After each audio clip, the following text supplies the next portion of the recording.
ॐ वेदान्तार्थप्रकाशेन जगदान्धनिवारकान् सर्वाचार्याग्रगण्यास्तान् वन्दे शङ्करदेशिकान् परवाक्यरसाभिज्ञान् सज्जनान् ब्रह्मवित्तमान् निन्दासूयादिरहितान् प्रणमामि महत्तमान्। श्रीमत्सर्वगुरून् नत्वा पञ्चदश्यान् विभाषया विद्यानन्दस्य व्याख्यानं ब्रह्मानन्दगतस्य हि मार्गं ते सम्प्रवक्ष्यामि। विद्यारण्यप्रकाशितं सम्यग्नाहं विजानामि यथामति वदामि ते।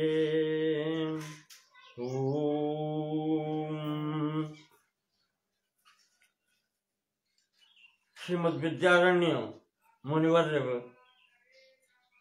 प्रणीत अद्वैत परक ग्रंथ पंचदशी के चतुर्दश प्रकरण के अंतर्गत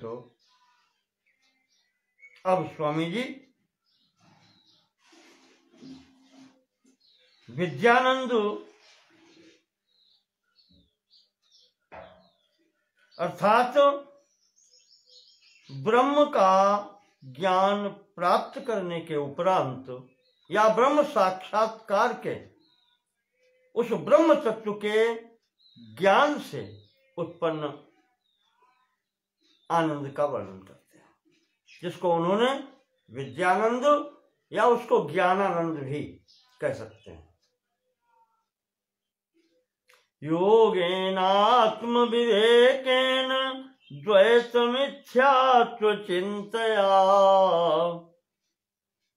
पिछले 13वें प्रकरण से जोड़ते हुए जिसमें अद्वैतानंद की व्याख्या की गई थी कि जब तक द्वैत है तब तक आनंद की अनुभूति नहीं होती। जब समस्त द्वैत का निषेध हो जाए, निराकरण हो जाए, बुद्धि एक में स्थिर हो जाए, तब उसकी अनुभूति होती है। योगेन आत्म विवेकेन, आत्म विवेक के द्वारा द्वैत मिथ्यात्व चिंतया, जो अनद्वैत है, दूसरा जो कुछ भी भाषित हो रहा है उसके विषय में मिथ्या बुद्धि हो जाए। तो ब्रह्मानंदम पश्यतोथ,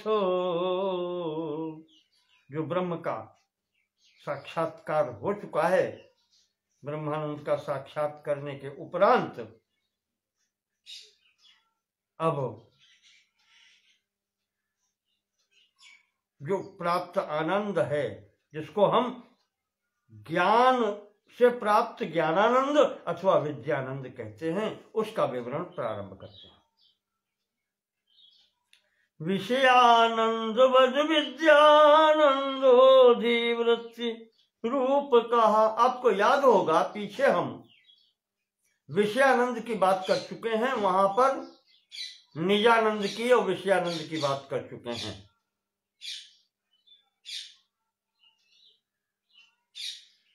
विषयों की उपलब्धि से समस्त भोगों को भोग करके उनसे जब उपरामता हो जाती है, तो उसके बाद प्राप्त होने वाला जो शांत भाव से स्थिर हो जाता है मन, वो विषयानंद की स्थिति है।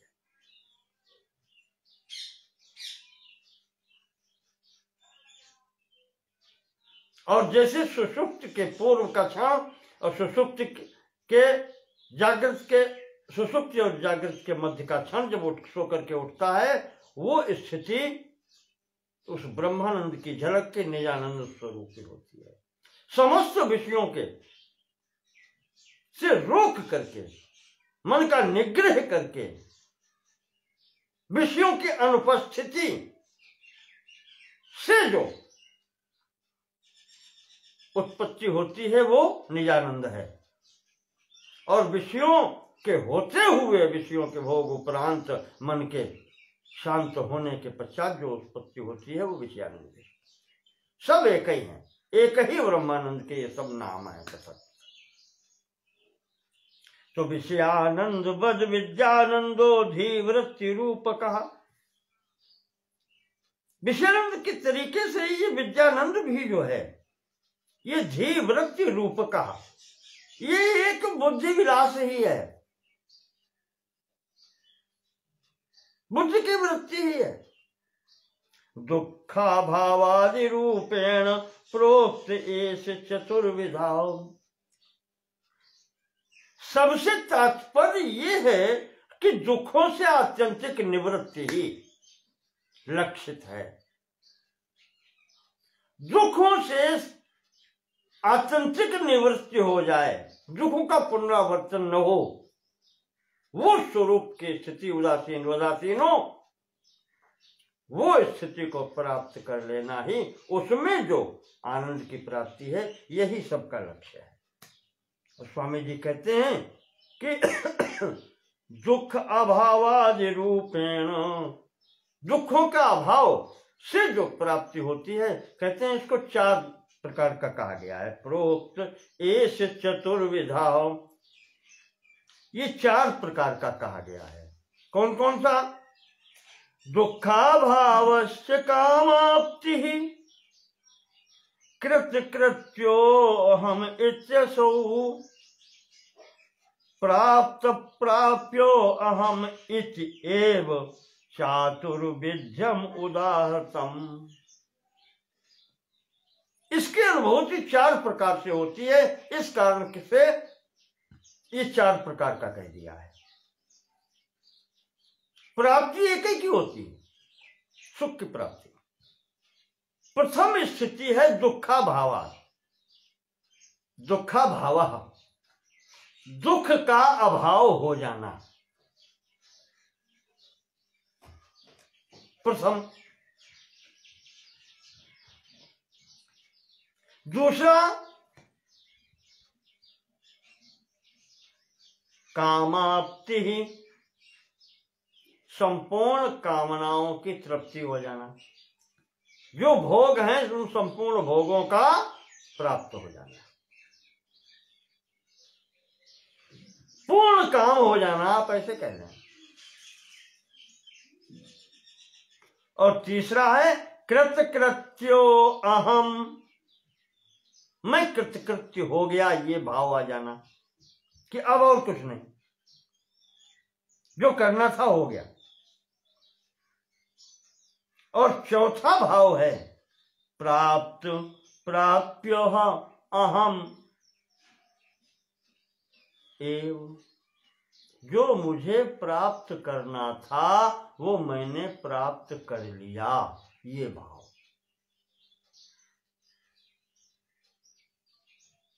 इन 4 प्रकार की स्थिति में जो आनंदानुभूति है, स्वामी जी कहते हैं वही विद्यानंद है, ज्ञानानंद है।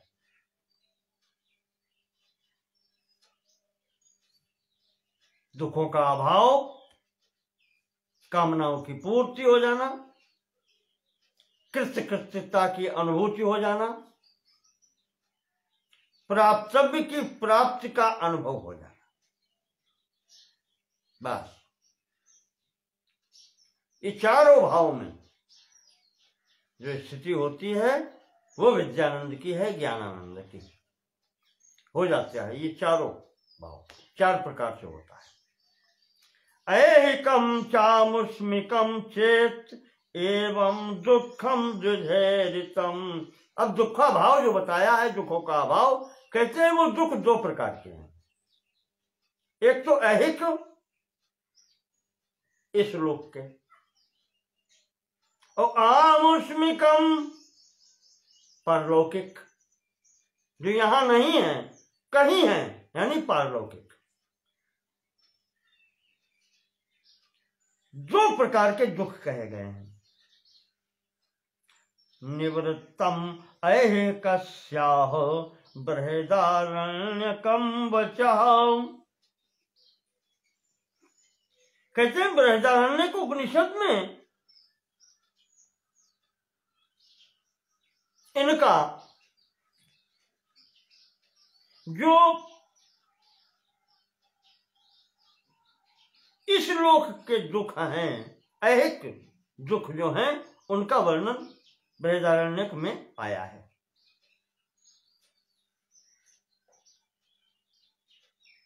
वही चतुर्थ अध्याय के चतुर्थ ब्राह्मण में ही ये सब स्थितियां बताई गई हैं। वहां इसका वर्णन आया है। निवृत्तिम ऐहिकस्याह, और इस दुख की निवृत्ति के लिए वहां उपाय भी बताया गया है। आपको याद होगा स्वामी जी वही श्लोक यहां उद्धृत कर रहे हैं। आत्मानं चेद विजानीयात्, जो व्यक्ति आत्मा को जान ले, आत्मानं चेद विजानीयात् अहम अस्मीति पुरुषः किमिच्छन् कस्य कामाय शरीरम अनुसंजरेत। जीव प्रकरण के तृप्ति जीव प्रकरण में प्रथम श्लोक यही उद्धृत किया था। सर्वप्रथम तृप्ति जीव प्रकरण इसी श्रुति से प्रारंभ किया था और वहां इसी श्रुति के समस्त अर्थों पर विचार किया था कि जो व्यक्ति ये जान ले कि अहम अस्मि पुरुषा, मैं ही वो हूं, इस प्रकार से आत्मानं चेद विजानीयात्, जो व्यक्ति आत्मा को जान ले कि यही मैं हूं, तो किमिच्छन्, फिर वो किस चीज की इच्छा करेगा, और कस्य कामाय, किसके लिए इच्छा करेगा। शरीरम अनुसंजरेत,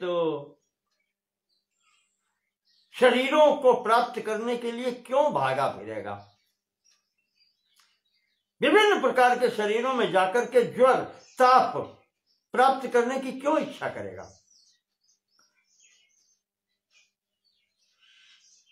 तो विजयानंद स्वामी जी कहते हैं कि इसमें उपाय बता दिया गया है।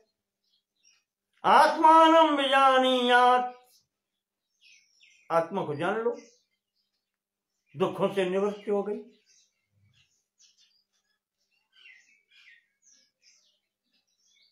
यही एक मार्ग है, दुखों का अभाव इसी से होता है। जो व्यक्ति जान लेता है कि आत्मा ही ब्रह्म है, यही मैं हूं, आत्मा मैं ये हूं, ये शरीर मैं नहीं हूं, तो शरीर की प्राप्ति के लिए क्यों इच्छा करेगा और किसके लिए इच्छा करेगा। जब पूर्ण काम वो आत्मा है, वही ब्रह्म है, स्वयं आत्मा ब्रह्म, अयम आत्मा ब्रह्म, यही ब्रह्म है, उसको कुछ करना ही नहीं है, वो तो सर्वसमर्थ है।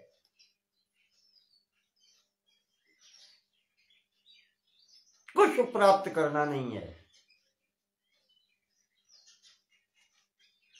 क्यों भागता फिरेगा शरीरों के लिए। तो जीवात्मा परमात्मा चेत आत्मा द्विविध ईरिता। अब वहां पर आत्मा भी दो प्रकार से कह दिया गया है। जीवात्मा जो प्रत्येक प्राणी के अंतर्गत है व्याप्त, और परमात्मा, जीवात्मा परमात्मा चेत आत्मा द्विविध ईरिता।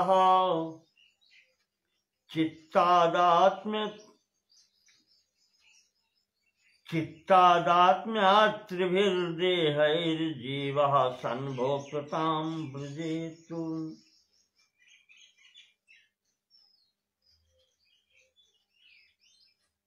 यह चित्त की तादात्म्यता के कारण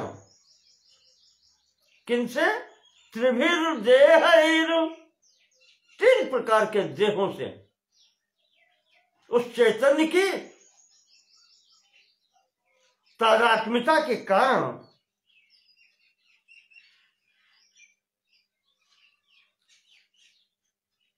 या उसके ये समझ लेने के कारण, तादात्म्यता मतलब कि यही मैं हूं, शरीर से ही संबंध बना लेने के कारण 3 प्रकार के शरीर हैं, कारण शरीर, सूक्ष्म शरीर और स्थूल शरीर। कहते हैं इसके कारण ही भोक्ताम ब्रजेत, ये भोक्ता बन जाता है, जैसे ही अहम भाव आता है जीवत्व तो प्राप्त हो जाता है, अन्यथा ये तो वही था।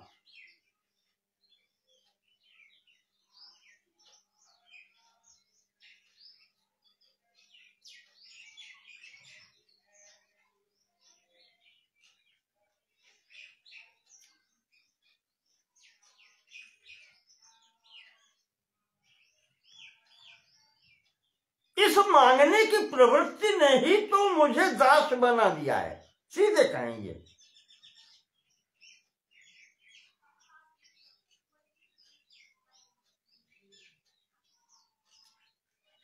वरना हम खुदा से गर्दिले में मुद्दा होते। याद आ गई एक लाइन,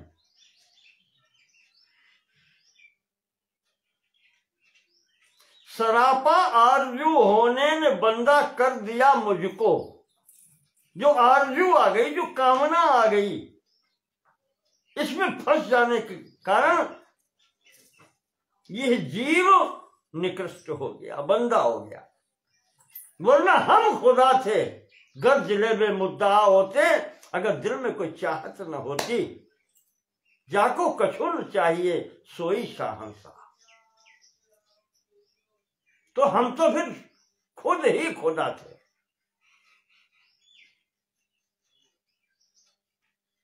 कहते हैं चित्त स्वरूप की, वो चैतन्य की तादात्म्यता के कारण तीनों शरीरों में फंसने से इसमें भोक्तृत्व आ गया, यानी कर्तृत्व और भोक्तृत्व वहां से आ गया, भोक्ता कहलाने लगा। परात्मा सच्चिदानंद तादात्म्यम नाम रूपयो, और आत्मा तो परमात्मा ही है। तो स्वामी जी कहते हैं कि इसे को आप यूं कह लें कि वो सच्चिदानंद ब्रह्म ही नाम रूप में सम्मिलित तो होकर के इसमें तादात्म्यता करके जीव बन गया। गत्वा भोग्यत्वमापन्न तद विवेके चुनो भयम, और इसी कारण से उसे भोग्यत्व भी प्राप्त हो गया। एक तरफ तो वो भोक्ता बन गया जीव के स्वरूप में, और दूसरी तरफ हो नाम रूप से ग्रहण कर लेने के कारण, उधर से वो तादात्म्यता कर लेने से, उसमें एक रूपता कर लेने से आत्मनः आकाश संभूता, और प्रपंच भी बन गया, भोग्य भी बन गया। उधर से भोक्ता बन गया, इधर से भोग्य बन गया।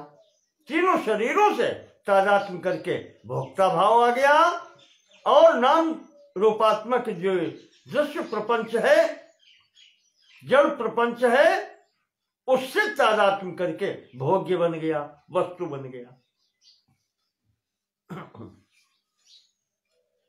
तो भोग्यम इच्छन भोक्तुरर्थे, अब दोनों स्थितियां चालू हो गई। भोक्तु अर्थ है भोग्यम इच्छन, भोक्ता के लिए अब भोग की इच्छा होने लगी। भोक्ता कौन? शरीर मापन्न जीवात्मा। शरीर से तादात्म्यता बनाई, यह मैं हूं, तो इसके लिए अब भोगों की आवश्यकता होने लगी।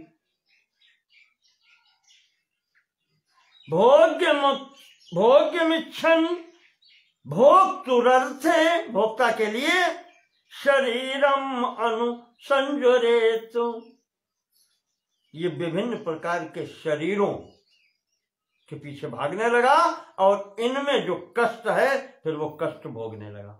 भोक्ता है,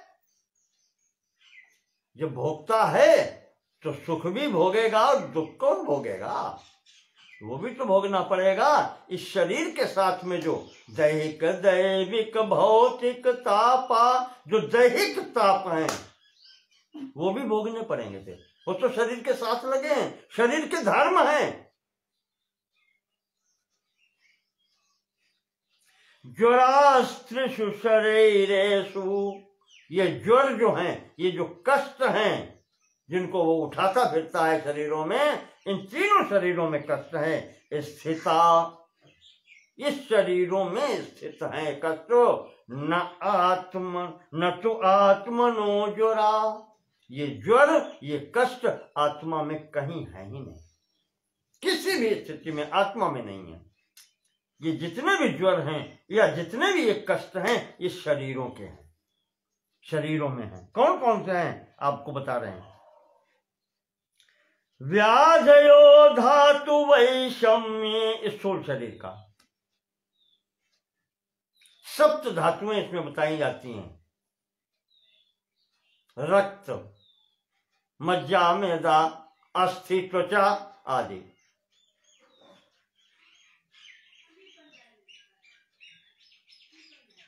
या सीधे सीधे कर लें, वात, पित्त, कफ, ये धातुएं। और इनमें जब परिवर्तन होता है, निश्चित स्थिति से इधर उधर होते हैं, तो व्याधयः, शरीरम व्याधि मंदिरम, व्याधियां उत्पन्न होने लगती हैं शरीर में, ताप होने लगता है, कष्ट होने लगता है। तो व्याधयो धातु वैषम्ये स्थूल देहे स्थिता ज्वरा, इस स्थूल में जो स्थित कष्ट है वो धातु वैषम्य, कफ, पित्त और वात की विषमता में व्याधियां उत्पन्न होती हैं। काम क्रोधादयः सूक्ष्म, काम क्रोध आदि जो ज्वर हैं वो सूक्ष्म शरीर के हैं। शरीर है तो ये सब आएंगे, काम क्रोध लोभ मोह मद मत्सर सब आएंगे। ये ज्वर ये कष्ट सूक्ष्म शरीर के हैं। तो काम क्रोधादयः सूक्ष्म और द्वयोर बीजम तु कारणे, और इन दोनों के कारण स्वरूप जो कष्ट है वो कारण शरीर में ही है। इनका बीज, इन दोनों प्रकार की कष्टों का बीज उस कारण शरीर में ही है जो सर्वप्रथम प्राप्त होता है।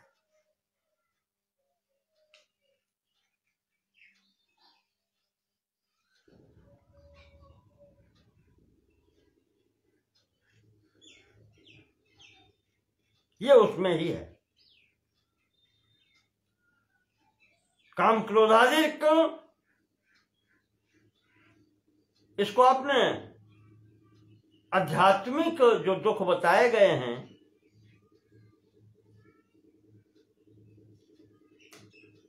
दैहिक दैविक भौतिक, तीन प्रकार के हैं। तो आध्यात्मिक उसमें जो आते हैं, दैहिक में उसमें ये सब आ जाते हैं। कुछ मानसिक, वो आधियां कहीं जाती हैं, ये काम क्रोधादया, और स्थूल दृष्टि के हिसाब से व्याधियां दैहिक। ये और इन दोनों प्रकार के कष्टों के बीज रूप में ये कारण शरीर में ही रहते हैं। अर्थात अब ये तीनों शरीर जो हैं ये कष्ट देने वाले हैं। अद्वैतानंद मार्गेण परात्मनि विवेचिते, अद्वैत आनंद प्राप्त करने वाले मार्ग में जिसने उस आत्मा का विवेचन कर लिया है, जिसने उसको जान लिया है, अपश्यन वास्तवम भोग्यम किम नाम इच्छेत परात्मवितु, वो किसके लिए कामना करे और क्यों कामना करे, किम इच्छन और कस्य काम आए। जिसने उस अद्वैतानंद का अनुभव कर लिया है, उस परमात्मा का अनुसंधान कर लिया है, आत्मा अनुसंधान कर लिया है, वो फिर क्यों करेगा। अपश्यन वास्तवम वास्तवम भोग्यम, जो उसने प्राप्त कर लिया है भोग्य आत्म स्वरूप में, वही उसका भोग्य है, वही भोगता। तो वो इनके पीछे क्यों भागेगा। किम नाम इच्छेत परात्मवित, वो परमात्मा तत्व को जानने वाला फिर क्यों किसकी इच्छा करेगा, किसी वस्तु की। तो आत्मानंदोक्तरीत्यास्मिन् जीवात्मन्यवधारिते, पहले बताया जिसने परमात्मा का साक्षात कर लिया है, अद्वैतानंद की अनुभूति कर ली है, वो क्यों भागेगा। और जिसने आत्मा अनुसंधान कर लिया है, आत्मा को ही जान लिया है, जिसे आत्मानंद की प्राप्ति हो गई है, अस्मिन् जीवात्मनि अवधारिते, जो पिछले प्रकरण में बता के आए हैं आत्मानंद के स्वरूप में, वो भी जिसने प्राप्त कर लिया है, अपने को कूटस्थ असंग जान लिया है कि मेरा इन समस्त प्रपंच से कोई प्रयोजन नहीं है, ये निष्प्रयोज्य हैं, हेय हैं, फिर उसको क्या प्राप्त करना रह गया है। भोक्ता नैवास्ति कोप्यत्र, फिर तो वो भोक्ता ही नहीं रह गया। और जब भोक्ता नहीं रह गया तो अत्र शरीरे तो ज्वरः कुतः, जब वो संपूर्ण शरीरों से अलग हो गया, जब उसने जान लिया कि ये प्रपंच सब अलग हैं, इनसे कोई मेरा प्रयोजन नहीं है, मैं अलग हूं, कूटस्थ हूं, असंग हूं, तो उसे फिर अब जब शरीर से ही शरीरों का ही निषेध हो गया है, तो उसके कष्टों से उसको क्या लेना देना। उसके समस्त कष्ट उन शरीरों के साथ ही छूट गए।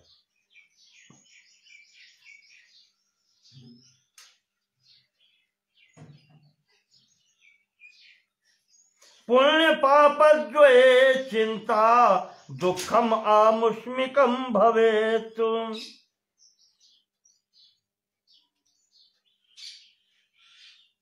आमुष्मिक जो पीछे गिनाया था, परलोक का दुख, दुख दो प्रकार के बताए थे, ऐहिक और आमुष्मिक, यहां का दुख और परलोक का दुख।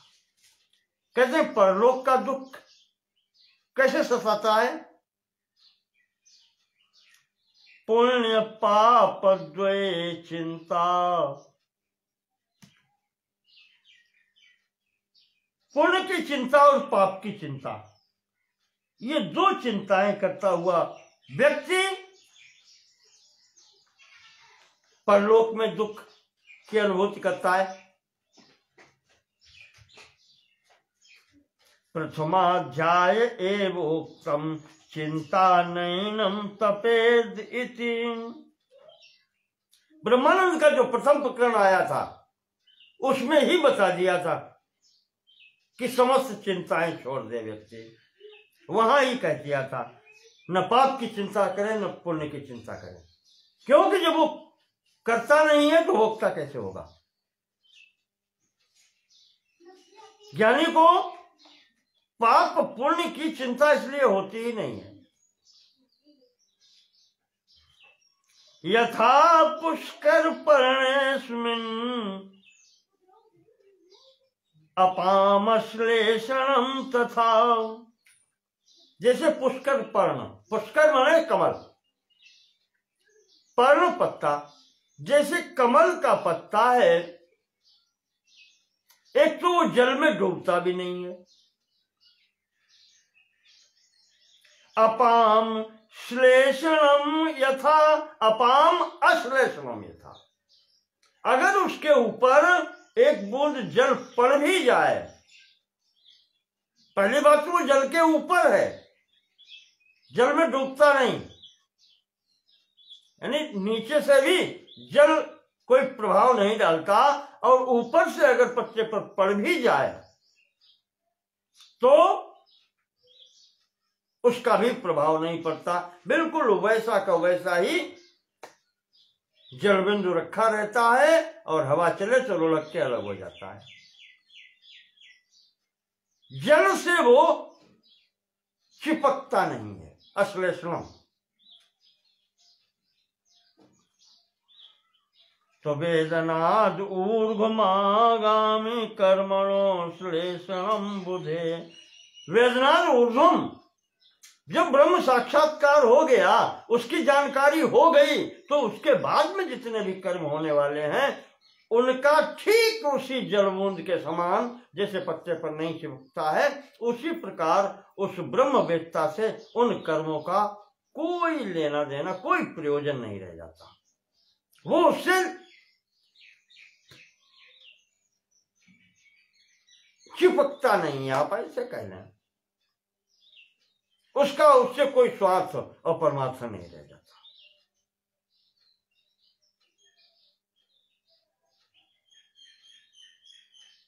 वेदनाथ ऊर्ध्वम, ब्रह्म ज्ञान होने के बाद की स्थिति।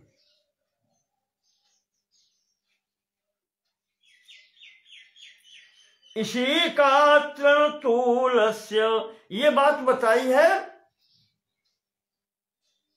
ब्रह्म ज्ञान हो जाने के उपरांत उसकी स्थिति, कि उसके बाद में जो कर्म होते हैं उसके क्रियमाण जिसको कहें, उन क्रियमाण कर्मों की ये स्थिति होती है कि वो फिर होते हैं, वो करता नहीं है, और उनके जब वो होते हैं स्वतः प्रारब्धवशात, तो उनका उस ब्रह्मवेत्ता से कोई प्रयोजन नहीं होता, और वो उसी प्रकार से उन कर्मों से लिप्त नहीं होता जैसे पुष्कर पर्ण यानी कमल के पत्ते पर जल का कोई प्रभाव नहीं होता।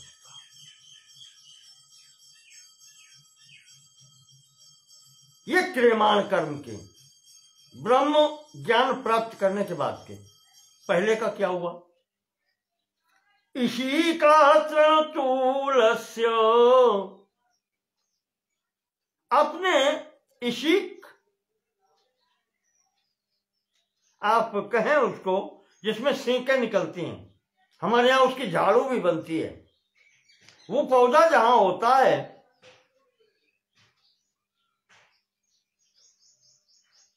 कुश के जैसा होता है, जैसा कुश का पौधा होता है,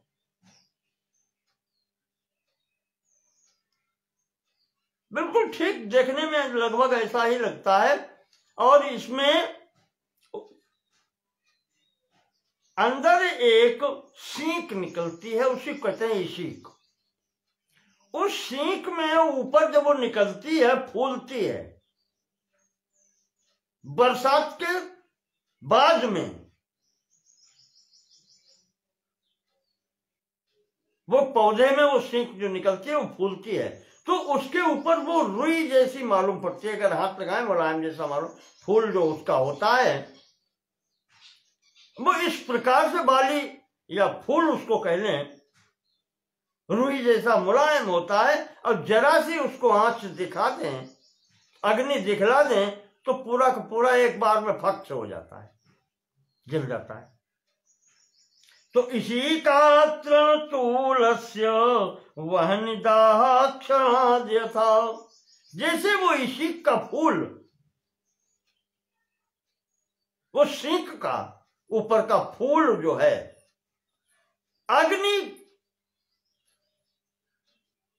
पास आने से एक क्षण में भस्म हो जाता है, ठीक उसी प्रकार से जो संचित कर्म राशि है पिछले जन्मों की या पिछले उसकी ब्रह्म ज्ञान प्राप्त होने से पूर्व की जो संचित कर्म राशि है, स्वामी जी कहते हैं वो दग्ध हो जाती है।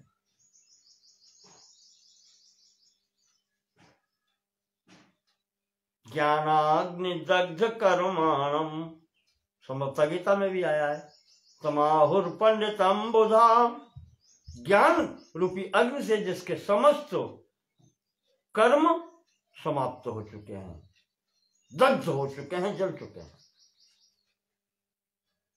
तथा संचित कर्मास्य दग्धम भवति वेदनात्। उस ज्ञान रूपी अग्नि की प्राप्त होने पर या ज्ञान प्राप्त हो जाने पर वो जो संचित कर्म राशि है वो दग्ध हो जाती है। यहीं पर एक बात फिर पुनः याद दिला दें आपको, संचित कर्म से ही कुछ भाग लेकर के प्रारब्ध बनता है, जिस प्रारब्ध के कारण ये शरीर प्राप्त हुआ है। उस प्रारब्ध का नाश इस शरीर के साथ में होता है। उस प्रारब्ध का नाश भोग से ही होता है, उसका कोई ज्ञान और ये नहीं जला सकता उसको। क्यों? उसका वो फल प्रारंभ हो गया है। ना भुक्तम क्षीयते कर्म कल्पकोटि शतैरपि।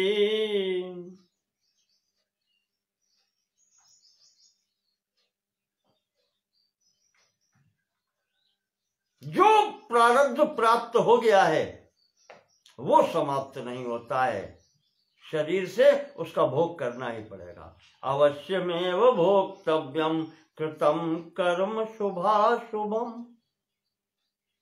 ये प्रारब्ध के लिए ही बात है। ये शरीर जिस प्रारब्ध के द्वारा प्राप्त हो गया है, उस प्रारब्ध कर्म का फल भोग होने के पश्चात ही ये शरीर छूटेगा।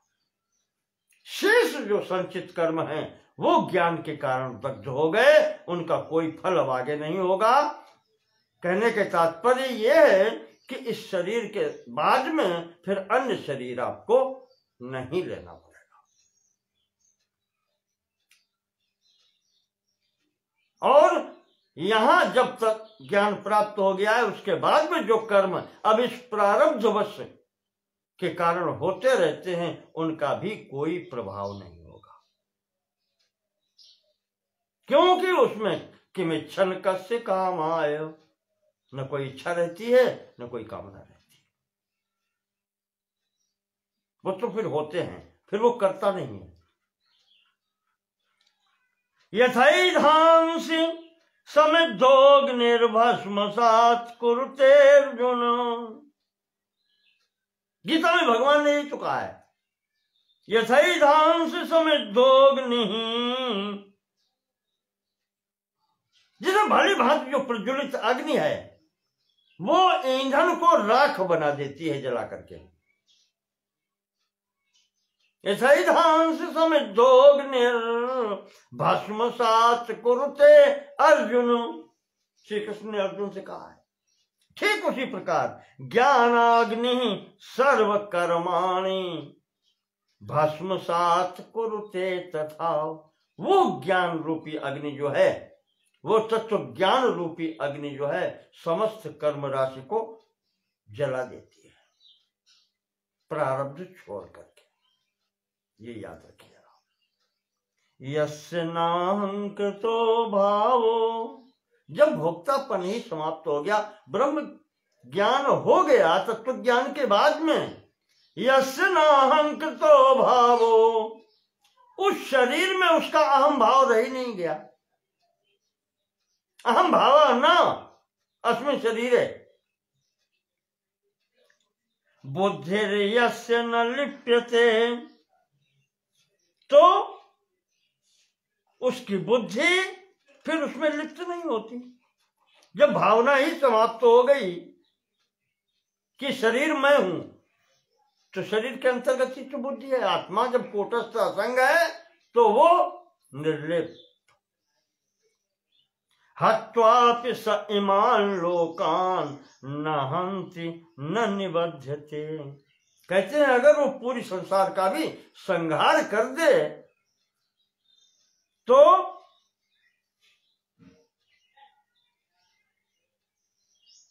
न हंति, वो मारने वाला होता ही नहीं, न निबध्यते, और न वो इसमें बनता है। जब मारने वाला ही नहीं है, वो मार ही नहीं रहा है, लौकिक दृष्टि से वो संपूर्ण संसार को मारते हैं, फिर भी नायम हंति, ये आत्मा तो मारने वाला नहीं, आत्मा तो सर्वत्र वही है, वो क्यों मारेगा ना। किमिच्छन कस्य कामाय, तो जब वहां कोई इच्छा नहीं, कामना नहीं, भोक्तापन है नहीं, तो भोग्य की इच्छा भी नहीं है, तो किस लिए बंधेगा। फिर वो बंधता नहीं है किसी भी कर्म में, चाहे जितना बड़ा उसके द्वारा हो जाए। अरे बहुत बड़ा लिख दिया, माता पित्रोर वधस्ते भ्रूण हत्या निदृशम। माता पिता की हत्या हो जाए, भ्रूण हत्या हो जाए, स्तेयम चोरी, न मुक्तिम नाशयेत पापम मुख कांतिर न नश्यति।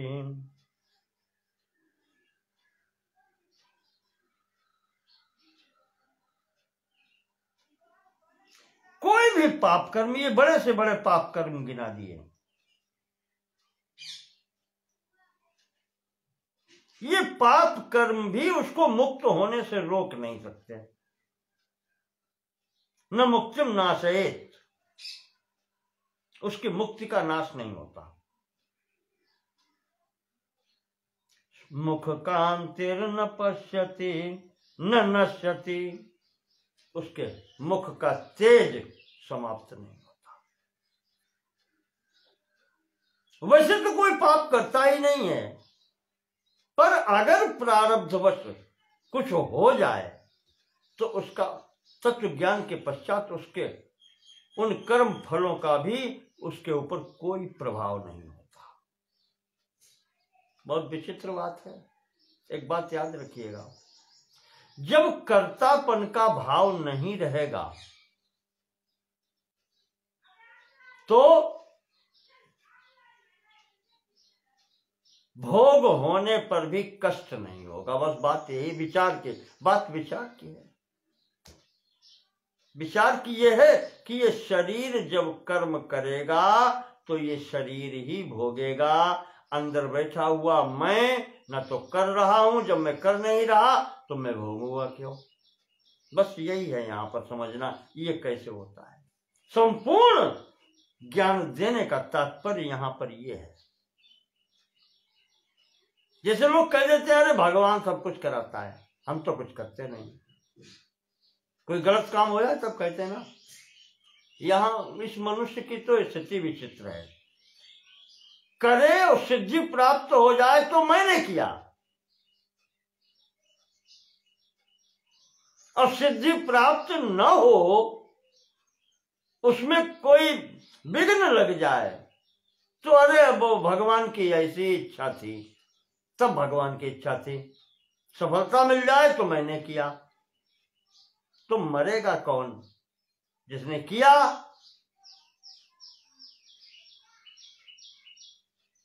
कोई गलत काम हो गया, अरे भगवान सब कराता है।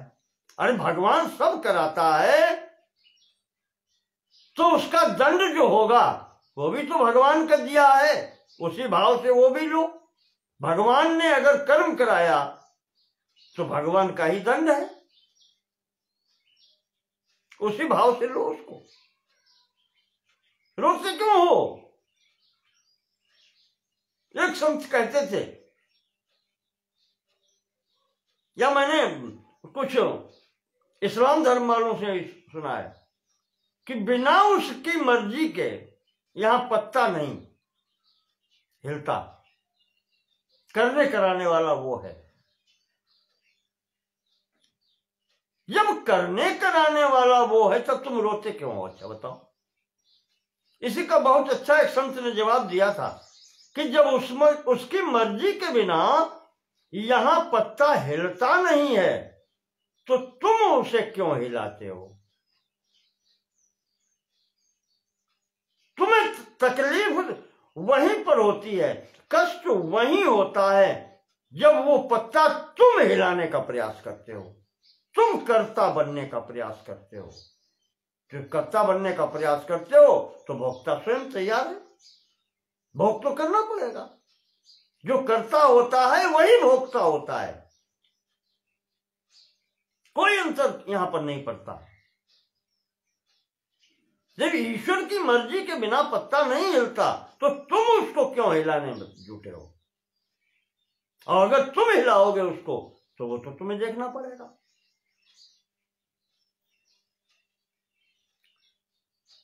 तो कहते हैं कितना बड़ा से बड़ा पाप फिर उससे प्रारब्धवश हो ही जाए। अर्जुन को यही बताया भगवान कृष्ण ने, क्योंकि तुम्हें ये जो क्षत्रिय का शरीर मिला है ये कर्म तुमको करना पड़ेगा, प्रारब्धवश करना पड़ेगा।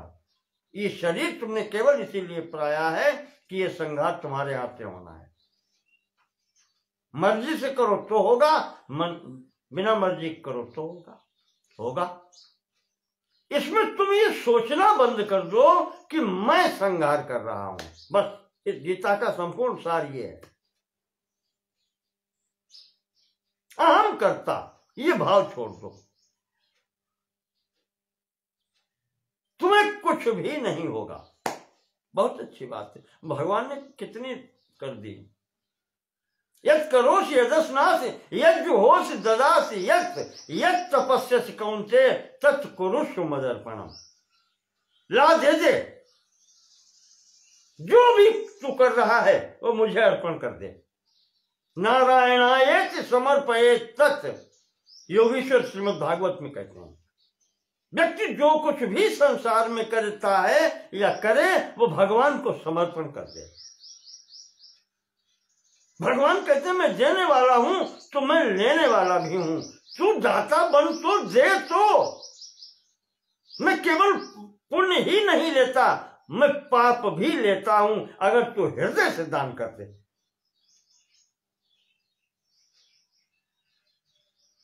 दान कर, संकल्प पर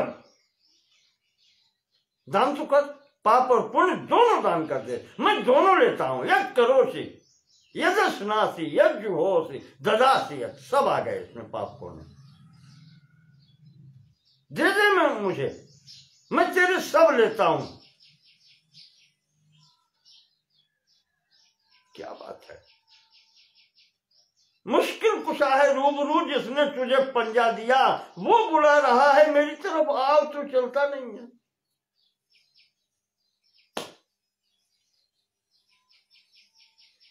तकलीफ को हटाने वाला सामने खड़ा है, मुश्किल कुशा है रूबरू सामने है, जिसने तुझे पंजा दिया। पंजा देना, बुलाना, इशारा करना, आओ मेरे पास, मैं तुम्हारे सभी कष्ट दूर करूंगा। यहां श्री कृष्ण अर्जुन से कहते हैं कि जो कुछ भी कर रहा है सब कुछ मुझे संकल्प कर दे। जैसे पूजा करते हैं और अंत में कहते हैं इदम नमम, भगवान आपको, पूजा आपको समर्पित है, इसमें मेरा कुछ नहीं है। इस भाव से कर समर्पित, जो कुछ होगा तेरा पाप पुण्य मैं देख लूंगा, मैं लेता हूं। जब संकल्प करके दान हो जाता है तो कर संकल्प, मैं लेता हूं। क्या है इसमें? भक्त और भगवान की बात है, बस वही यहां पर है। भाव उतना ही है कि जब मैंने किया नहीं तो मैं भोगूंगा क्यों? शरीर ने किया होगा तो शरीर, जिस भाव से शरीर ने किया है उसी भाव से शरीर भोगे। मेरा क्या इस शरीर से लेना देना है?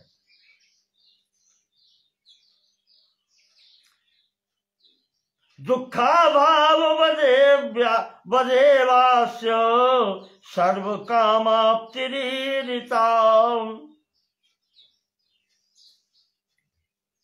जैसे दुख के अभाव की बात कही गई है, बिल्कुल वही स्थिति सर्व कामाप्ति ईरिता, जिसको संपूर्ण कामनाओं की प्राप्ति हो गई है, वही स्थिति उसकी है कि कुछ शेष है नहीं जो प्राप्त पाना हो, कुछ शेष है ही नहीं जो पाना हो, उसकी भी स्थिति वही होती। फिर दुख काहे का? दुख तभी होता है जब इच्छाएं होती हैं, कामनाएं होती हैं, तभी प्रयत्न करना पड़ता है उनकी प्राप्ति के लिए, नहीं प्राप्त हुआ प्राप्त करने के लिए, तो उसकी भी स्थिति वही होती है। सर्वान कामान असौ आप्त्वा यमतो अभवद इत्यतः, जिसको संपूर्ण कामनाएं जिसकी पूर्ण हो चुकी हैं, जो पाना था सब पा चुका है, संपूर्ण तृप्ति हो गई जिसकी, फिर अमृतो भवत,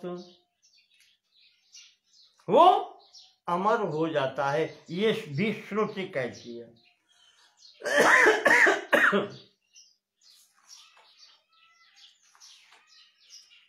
श्रुति कहती है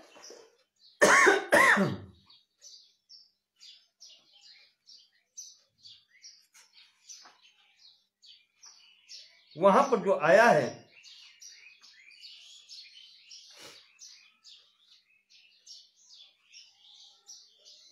ये सब श्रुतियां हैं। स्वामी जी जो उदाहरण दे रहे हैं, ये महापाचकों की स्थिति जो बताई कि ये पाप हो जाने पर भी उसकी मुक्ति में संशय नहीं है, ये सब प्रमाण श्रुतियों में है। माता पिता वाला जो बताया बस वहां आया है, मातृवधेन न पितृवधेन न स्तेन न भ्रूण हत्या न अस्य पापम च न चक्रुपो मुखा नीलम वेति, उसके तेज में कोई कमी नहीं होती और ये कोई पाप उसको नहीं लगता।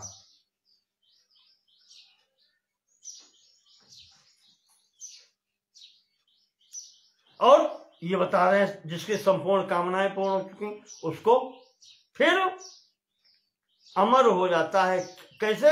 ये भी आया है, जक्षण क्रीड़न रतिम प्राप्त स्त्रीभिर यानैस्तथेतरै, जिसे संपूर्ण भोगों की प्राप्ति हो गई है, जक्षण भोजन आदि की, खाने की,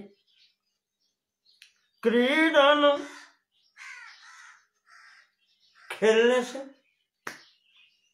रतिम प्राप्त रति की प्राप्ति हो गई है स्त्रियों से, और यान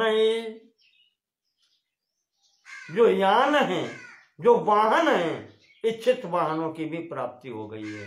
तथा इतरे, और इनके सिवाय अन्य भी भोग जो उसको प्राप्त हो सके हैं।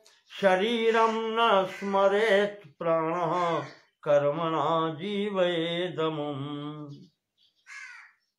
जिसको ब्रह्म ज्ञान हो गया है, उनको इन सब की प्राप्ति हो भी जाए तो भी उसके चित्त में कोई विकार नहीं होता।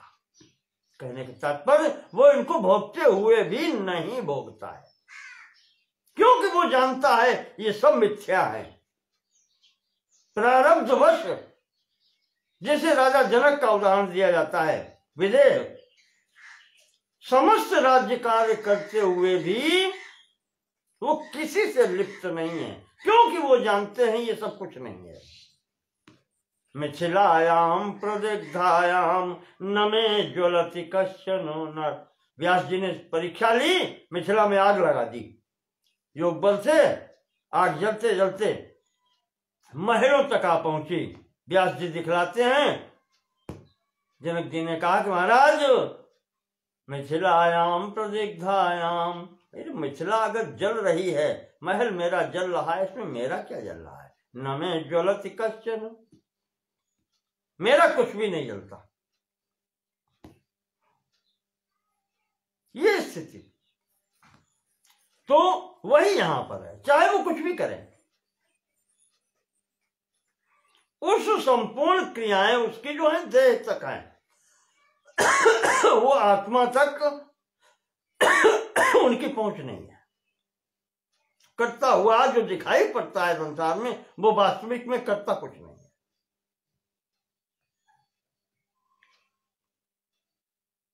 ये छांदोग्य उपनिषद का महाराज ने उदाहरण दिया है। यक्षन क्रीडन रममाणः स्त्रीभिर्वा यानैर्वा ज्ञानिभिर्वा ज्ञानी भी, अज्ञानियों के तरीके से वो जो कुछ भी कर रहा है वो उससे उसका कुछ भी प्रयोजन नहीं है। क्यों? इसलिए क्योंकि वो जब शरीर की ही उपेक्षा कर चुका है, सांसारिक प्रपंच में पीछे बता चुके, कष्ट तभी तक है जब तक वो शरीर पकड़े बैठा है। जब उसने जान लिया कि कारण शरीर, सूक्ष्म शरीर, ये सब अलग हैं, स्थूल शरीर, उनका निषेध कर चुका है वो, ये मेरे नहीं है, तो फिर वो ज्वर जो है, वो ताप जो है शारीरिक, वो उसके ऊपर क्या प्रभाव डालेंगे? नहीं डालते वो भी। छंदोग्य उपनिषद में यही चुका है, जब वो शरीर की ही कल्पना नहीं कर रहा है, वो शरीर से भी जब अलग है, तो शेष प्रपंच भोग्य वस्तुओं की, इनके विषय में उसकी कोई धारणा ही नहीं है। वो उनकी उपेक्षा तो शरीर के साथ में ही हो गई।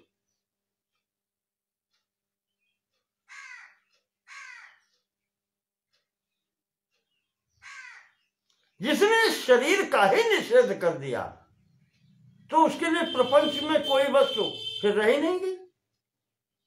ये छांदोग्य उपनिषद की 8वें अध्याय के 13वें खंड में आया है, 12वें खंड में, 8वें अध्याय के 12वें खंड में ये स्थिति आई बताई गई है कि वो खाते पीते जो कुछ भी करता है वो समस्त क्रियाएं उसके शरीर तक ही सीमित है। जब उसे शरीर का ही भान नहीं है या शरीर का से ही उसे प्रयोजन नहीं है तो अन्य किसी का भी प्रभाव उस तक पहुंचता ही नहीं। शरीरम न स्मरेत, जब वो शरीर का ही स्मरण नहीं करता तो ये समस्त क्रियाएं हैं। प्राणः कर्मणा जीवेद अमुम, उसका प्राण जो है शरीर में चल रहा है, ये शरीर को जीवित रखता है कर्मणा। कौन से कर्म हैं जिससे वो शरीर जीवित रख रहा है? पिछले प्रारब्ध कर्म जो हैं उसको स्वामी जी बताते हैं। उन कर्मों के आधार पर ये शरीर चलता रहता है स्वतः, कोई चलाता नहीं फिर वो प्राण ही इसको ढोते हैं, एक तरीके से कहना चाहिए। प्रारब्धवश जो कर्म हुए हैं उनके अनुसार शेष जो इस शरीर की आयु निश्चित हो चुकी है, गर्भस्थस्यैव देहिना, गर्भ में ही निश्चित हो गई थी, उतने दिन तो इसको रखना ही है, वो रखता है। सर्वान कामान सहाप्नोति नान्यवत् जन्म कर्म भी, तैत्तिरीय उपनिषद में भी ये आया है कि सर्वान कामान सहाप्नोति, जो संपूर्ण कामनाओं को प्राप्त करता है।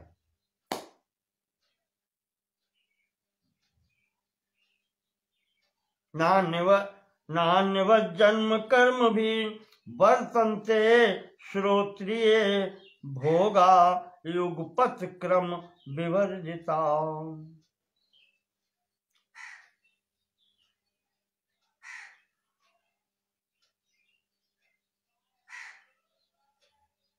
उसे फिर अन्य जन्म कर्मों की आवश्यकता नहीं होती। वो जो श्रोत्रिय है, जिसने उस श्रुति का अध्ययन किया हुआ है, वो जानता है ब्रह्म साक्षात्कार हो चुका है।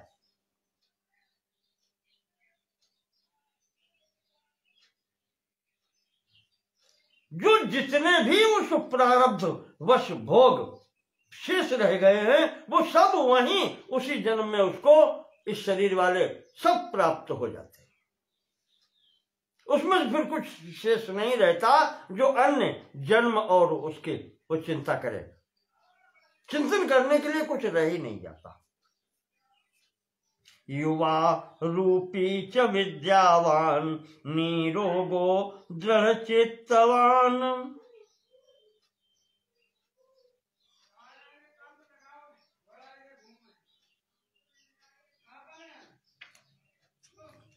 सैन्योपेतः सर्व पृथ्वीं वित्तपूर्णा प्रपालयन्। ऐश्वर्य और भोगों की बात कर रहे हैं स्वामी जी। सर्वैर्मानुष्यकैर्भोगैः सम्पन्न तृप्त भूमिपः यमानन्दं वाप्नोति ब्रह्मविच्युतमश्नुते। उस ब्रह्म तत्व को जान लेने के पश्चात में किस प्रकार का आनंद होता है? कहते हैं कि उसी प्रकार का आनंद होता है जैसे यहाँ लौकिक व्यवहार में कोई व्यक्ति सुंदर युवावस्था प्राप्त कर ले, स्वरूप प्राप्त कर ले, विद्वान हो, निरोग हो, स्थिर चित्त हो, सुरक्षा के लिए सेना हो, पराक्रमी, समस्त धन धान्यों से पूर्ण हो और समस्त पृथ्वी का राज्य सार्वभौम सम्राट, ऐसे ऐश्वर्य वैभव से युक्त उस सम्राट को जो आनंद प्राप्ति होती है, कहते हैं इससे भी अधिक उस ब्रह्म वेत्ता को आनंद की अनुभूति होती है। वही ब्रह्मानंद है।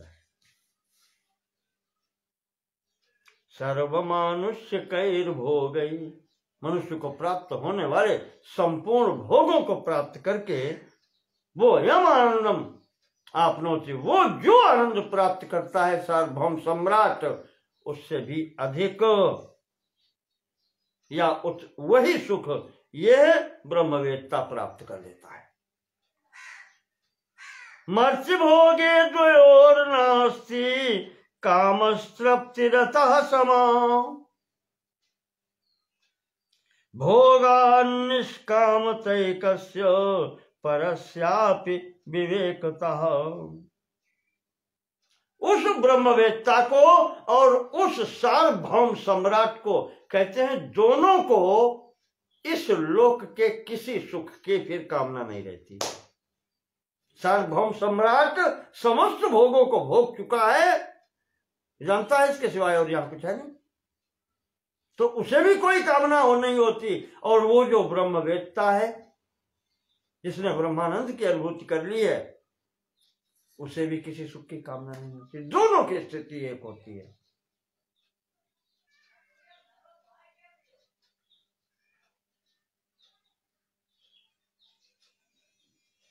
दोनों निष्काम है, कोई अंतर नहीं है। तो श्रोत्रियत्वाद वेद शास्त्रैर भोग दोषान अवेक्षते।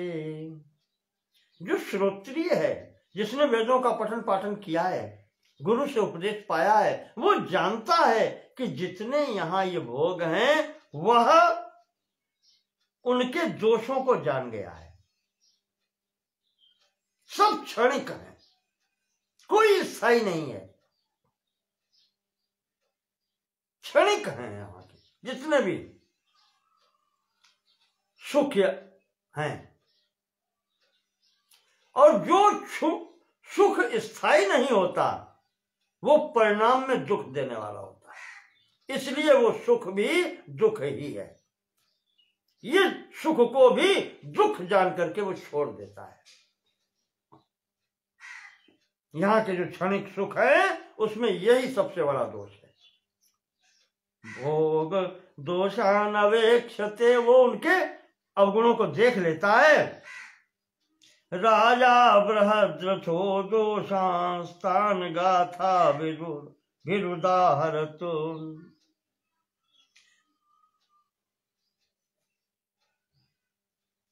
इसी गाथा को यहां पर कहा है, राजा बृहद्रथ ने इन्हीं दोषों को दिखाते हुए एक गाथा गाई थी।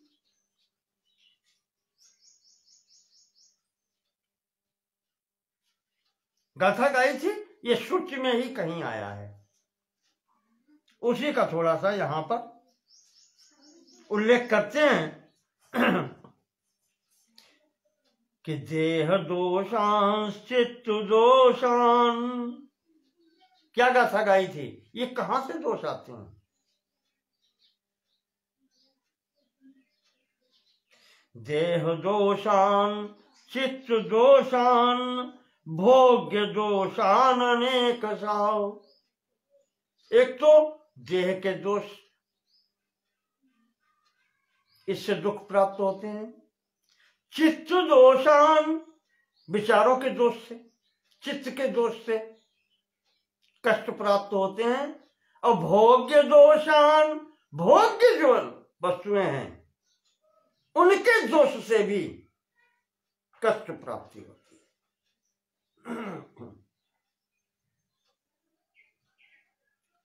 सुनावांते पयसेनु कामस्तद्वद विवेकिनः।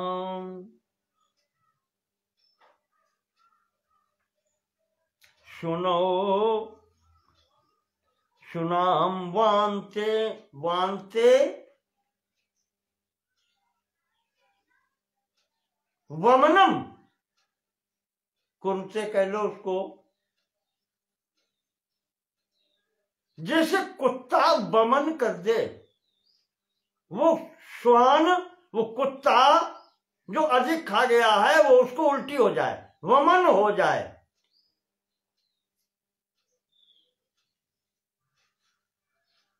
उस प्रकार से यहां के भोगों की स्थिति है। नो कामस्तद्वद विवेकिनः। इसी प्रकार से उस ब्रह्मवेत्ता को जैसे कुत्ते के वमन से सबको द्वेष हो जाता है, उसी प्रकार से वो समस्त इन भोगों से विरक्त हो जाता है, जानता है कि इनका कोई प्रयोजन नहीं है। कुत्ते का वमन, जैसे कुत्ता भी छोड़ के चला जाता है, दूसरा उसको कौन ग्रहण कर सकता है, रहने योग्य नहीं, वो निष्प्रयोज्य है। इस प्रकार से कुत्ते के वमन के समान वो समस्त भोगों को त्याग देता है। निष्कामत्वे समेप्यत्र राज्ञः साधन संचय।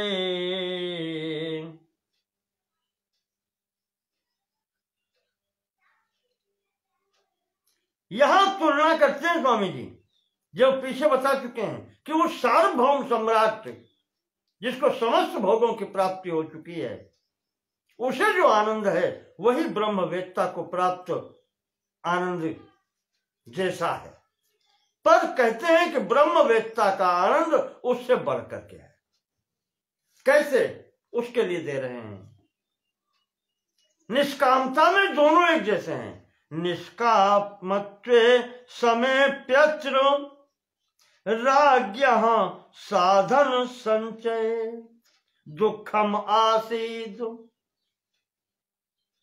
अब जिस समय वो संपूर्ण की प्राप्ति हो चुकी है, कामनाओं की पूर्ति हो चुकी है, उस समय उनकी निष्कामता एक जैसी है।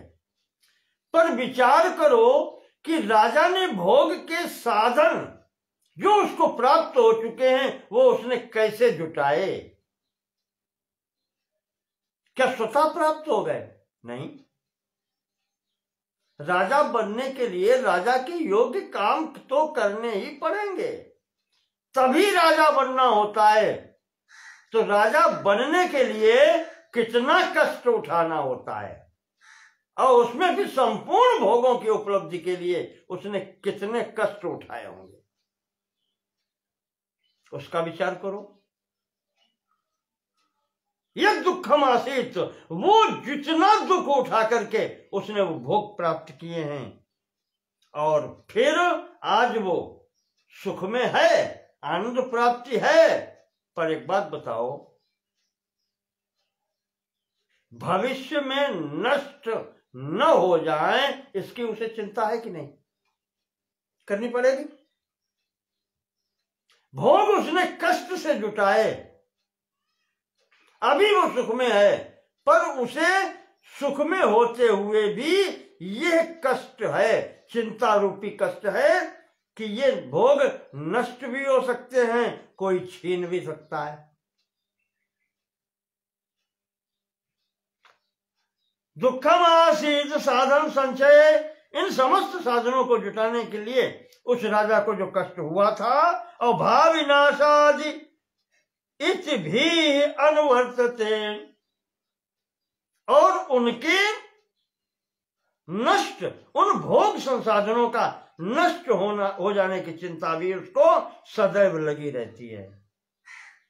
तन्नो भयम श्रोत्र्यस्यातस् तदानंदोधिकोन्यतः।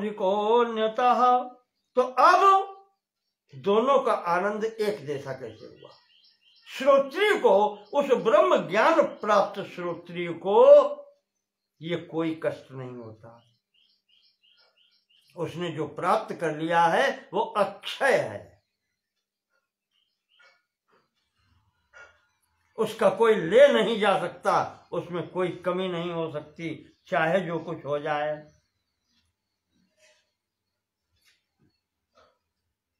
तो नो भयम श्रोत्रियस्य अतः तदानंदो अधिको अन्यतः।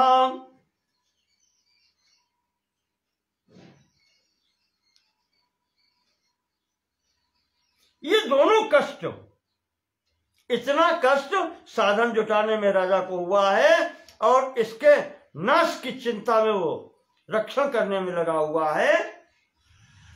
वो जो कष्ट है इसको ब्रह्मवेत्ता को नहीं है। ये दोनों ही उसके पास में नहीं है। न उभयम श्रोत्रिय से, ये दोनों प्रकार के कष्ट उस श्रोत्रिय के पास में नहीं है।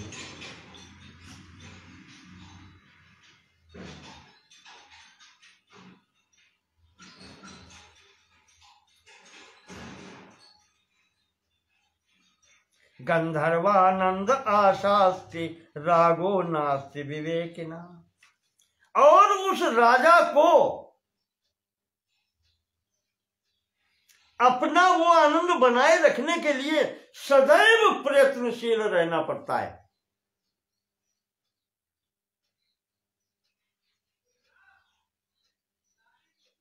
और वो आशा लगाए रखता है उससे कि ये बना रहे बना रहे बना रहे। आशा ही परमम दुखम, और आशा ही दुख है। तो स्वामी जी कहते हैं वो जो श्रोत्रिय है, ब्रह्मवेत्ता है, ब्रह्मनिष्ठ है, उसे इस प्रकार की न कोई आशा है, न उसको ये समस्त कष्ट है, कुछ भी नहीं है। इसलिए वो उस राजा से बढ़कर के है, उसके आनंद की कोई सीमा नहीं है, क्योंकि रागो नास्ति विवेकिना, उसे कहीं भी किसी से राग नहीं है, आसक्ति है ही नहीं, वो अपने में मस्त हो गया।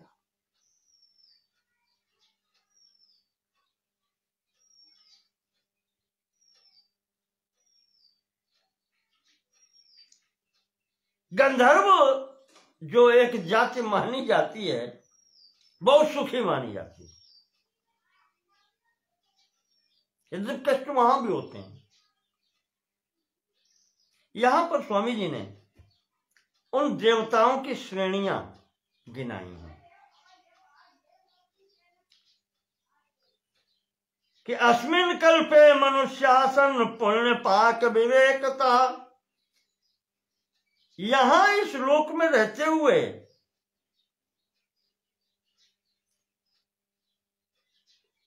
पुण्य पाक विवेकता,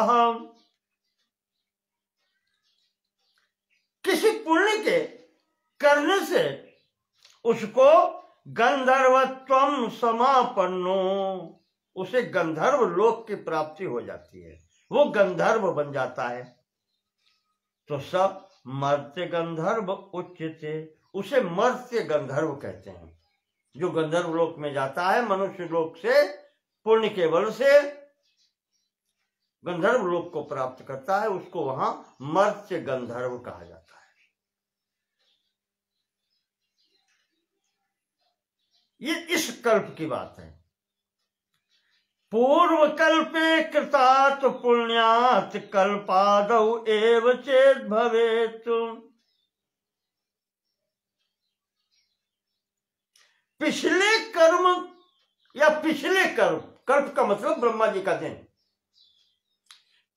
पिछले कल्प में शरीर पाया हो और वहां से पुण्यों को करके और इस वर्तमान कल्प के प्रथम दिवस ही उसको गंधर्व शरीर मिल जाए, वह देव गंधर्व कहलाता है, वो देवताओं की श्रेणी में आ जाता है।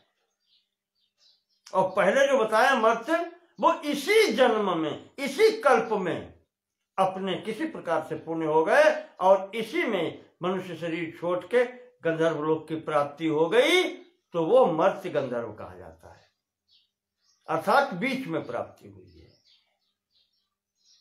और वो पिछले कल्प के कर्मों के आधार पर इस कल्प के प्रारंभ में ही, ब्रह्मा जी की सृष्टि में ही, प्रथम ही, साथ में ही उसको गंधर्व लोक की प्राप्ति हो गई, गंधर्व हो गया है, वो देव गंधर्व है।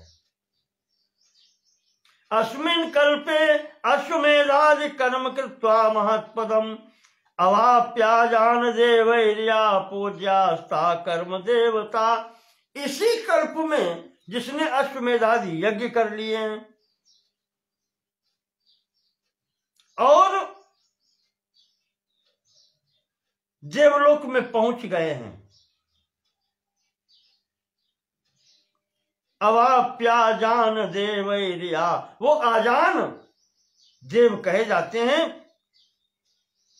पूज्यास्ता कर्म देवता, या वही कर्म देवता कहे जाते हैं, जिसने इसी कल्प में कर्म करके देवत्व प्राप्त किया है।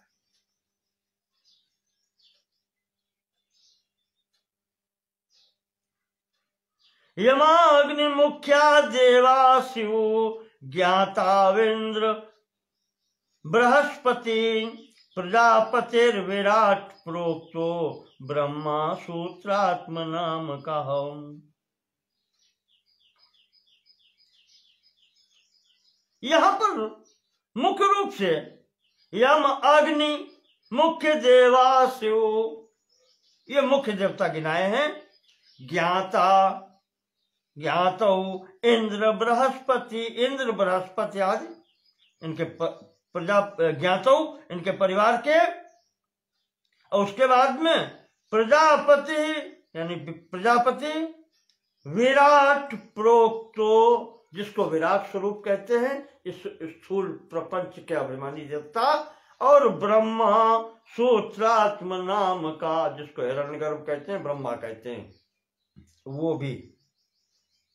यहां पर आपने मुख्य रूप से सभी देवताओं की गणना कर दी है। 11 रुद्र, 12 आदित्य, 8 वसु, इन सब के, और विराट, प्रजापति तथा हिरण्यगर्भ ब्रह्मा जी की भी स्थिति बता दी। ये सब जो पद हैं, इनमें सब में जो आनंद मिलता है, जो सुख मिलता है, कहते हैं ब्रह्मवेत्ता का जो आनंद है वो इनसे भी ऊपर है, अधिक है। सार्वभौमादि सूत्रांता, अब बस सार्वभौम सम्राट से लेकर के इस लोक में और उस ब्रह्मा तक, सूत्रांता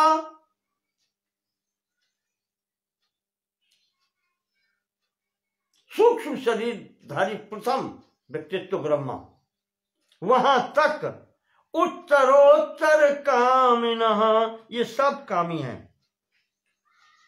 ये सब अपने से आगे वाला आनंद चाहते हैं। उत्तरोत्तर कामिनः अवांग मनस गम्य अयम आत्मानंद तथा परा, ये सब जिसको चाहते हैं उत्तरोत्तर सार्वभौम सम्राट से लेकर ब्रह्मा तक अपने से आगे वाले आनंद की कामना करते हैं, और वो सबसे, इन सबसे परे जो है वही परमानंद है। वो अवांग मनसगम्यो अयम, जहां पर मन वाणी कोई नहीं पहुंचता, वो आत्मानंद जो है, वो ब्रह्मानंद जो है, वो इन सब के लिए अगम्य है, पर उसकी ये चाहना सभी लोग करते हैं।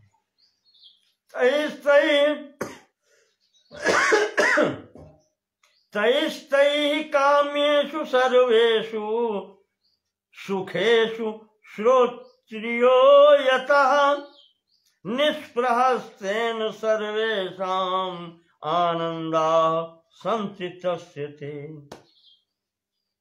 ये जितनी भी कामना करने वाले लोग हैं, सार्वभौम सम्राट से लेकर मनुष्यों में श्रेष्ठ लिया, मनुष्य श्रेणी में एक ही ले लिया, वो सार्वभौम सम्राट जिसको यहाँ भौतिक संसार के संपूर्ण ऐश्वर्य, वैभव, सुख और आनंद प्राप्त है, वहां से लेकर के ब्रह्मा जी तक, ये सब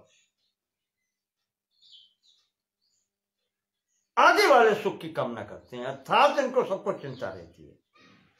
पर वो जो ब्रह्मवेत्ता है, ब्रह्म ज्ञानी है, उसे किसी की भी स्पृहा नहीं होती, कामना नहीं उसके अंदर, कोई इच्छा नहीं उसके अंदर। इसलिए जाको कछु न चाहिए सोई शहंशाह, चाह गई चिंता गई मनवा बेपरवाह, जाको कछु न चाहिए सोही शहंशाह, वही शहंशाह होता है, वही सबसे बड़ा होता है कि निष्प्रहा होने के कारण इनको जो भी यहां से लेकर के और ब्रह्मा तक के इनको जो सुख प्राप्त है, आनंद प्राप्त है, उसके भी उसको कामना नहीं है। इसीलिए तो उसको जो सबसे बड़ा आनंद है, आत्मानंद, उसकी प्राप्ति उसको हो जाती है।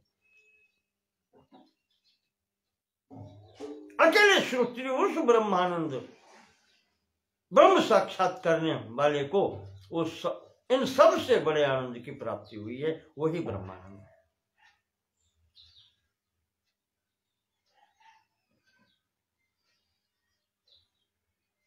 तो सर्व कामाप्तिरेशोक्ता यद्वा साक्षी चिदात्मना, वो जो वहां पर दुख का भाव बताया था और काम प्राप्ति वाला बताया था, कामाप्ता, संपूर्ण कामनाएं जिसकी पूर्ण हो गई हैं, वो यहां पर पूर्ण करते हैं कि सर्व कामाप्तिरेशोक्ता यद्वा साक्षी चिदात्मना, ऐसा सर्व कामाप्ति उक्ता, यहां तक जो बताया है, ऐसे व्यक्तित्व को कहते हैं जिसको संपूर्ण कामनाएं प्राप्त हो चुकी हैं, पूर्ण हो चुकी हैं। यद्वा साक्षी चिदात्मना स्वदेहवत् सर्वदेहेषु अपि भोगान् वेक्षते।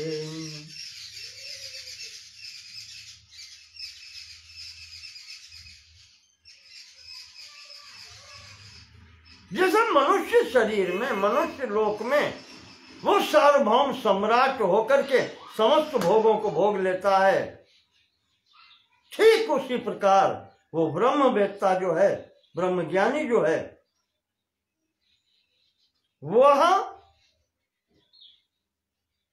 उस ब्रह्मानंद की प्राप्ति कर लेता है, किसी की भी स्पृहा न रखते हुए उस ब्रह्मानंद की प्राप्ति कर लेता है।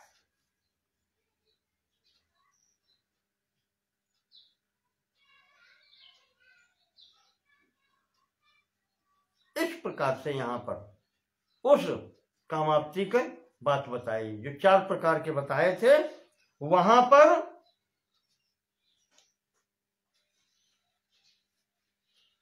गिनाए थे।